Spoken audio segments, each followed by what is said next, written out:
Records. The real name is Mosti Killer. Ndo pisa bling Ghetto Crown King. Mwanangu ndoda undinzwewo unditererewo nekuti zinoirema munyika varimo vanatelaila. Usaone mwanasikana kukusekerera ukati shimwe anokufarira. Unaka moyo makane bosi ana rudo chainacho ingozi. Usaone mwanasikana kukusekerera ukati shimwe anokufarira. Unaka moyo makane bosi ana rudo chainacho ingozi. Mwanangu vura meso ionera pageto panoda kungwarira. Ende imbomira zvekujola ukajola wachanda chirwere ndo chauchaora. Mwanangu imbomira kazvemjolo. Mwanangu imbofokasa nechikoro. Mwanangu nyika makazara nzenza. Ndati kandingokudza mafare nyika umbomapedza.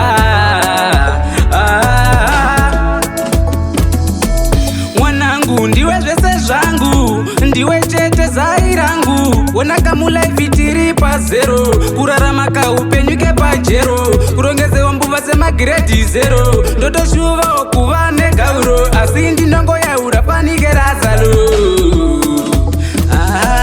Usaone mwanasikana kukusekerera ukati shimwe anokufarira.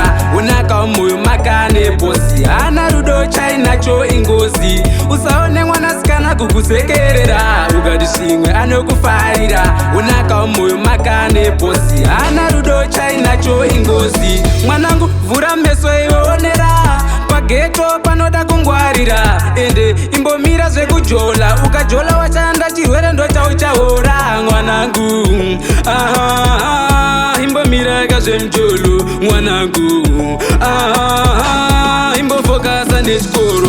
Mwanangu nyika makazara nzenza. Ndati kandingokudza mafare nyika umbomapedza.